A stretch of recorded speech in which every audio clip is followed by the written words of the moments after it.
আমি গভীর শ্রদ্ধা জানাচ্ছি জুলাই আগস্ট মাসে ফ্যাসিবাদের বিরুদ্ধে ছাত্র শ্রমিক জনতার অভ্যুত্থানে নিহত সকল শহীদের প্রতি। আমি আরও স্মরণ করছি তাদের যারা ফ্যাসিবাদী শক্তির প্রাণঘাতী অস্ত্রের সামনে হিমালয়ের মতো দাঁড়িয়ে অন্যায়ের প্রতিবাদ করে মৃত্যুকে আলিঙ্গন করেছে, আহত হয়েছে, পঙ্গুত্ব বরণ করেছে, হারিয়েছে তাদের চোখের দৃষ্টি। সেই সব বীরদের স্মরণ করছি যারা মিথ্যাচার, লুটপাট, স্বৈরতন্ত্রের বিরুদ্ধে এক দফা দাবি নিয়ে দাঁড়িয়েছিল।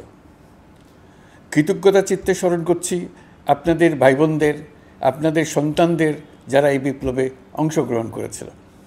প্রিয় দেশবাসী, আমি আগেও জানিয়েছি, আবারও জানাচ্ছি, গণ অভ্যুত্থানে সকল শহীদের পরিবারকে পুনর্বাসন করা হবে। সকল আহত শিক্ষার্থী, শ্রমিক জনতার চিকিৎসার সম্পূর্ণ ব্যয় সরকার বহন করবে। আহতদের দীর্ঘমেয়াদী এবং ব্যয়বহুল চিকিৎসা এবং শহীদদের পরিবারের দেখাশোনার জন্য স্বাস্থ্য মন্ত্রণালয়ের নেতৃত্বে একটি পূর্ণাঙ্গ তালিকা প্রস্তুত করা হয়েছে। এখন এই নতুন তথ্য পাওয়ার ভিত্তিতে এই তালিকা হালনাগাদ করা হতে থাকবে। গণ অভ্যুত্থানের শহীদদের স্মৃতি ধরে রাখতে সরকার তার যাত্রা লগ্নে জুলাই গণহত্যা স্মৃতি ফাউন্ডেশন নামে একটি ফাউন্ডেশন প্রতিষ্ঠার উদ্যোগ নেয়। এখন সেই ফাউন্ডেশন তৈরি হয়েছে।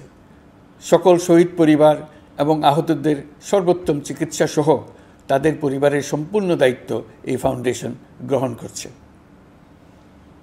এই ফাউন্ডেশনে দান করার জন্য দেশের সকল মানুষ এবং বিদেশে অবস্থানরত বাংলাদেশিদের আমরা আহ্বান জানাচ্ছি।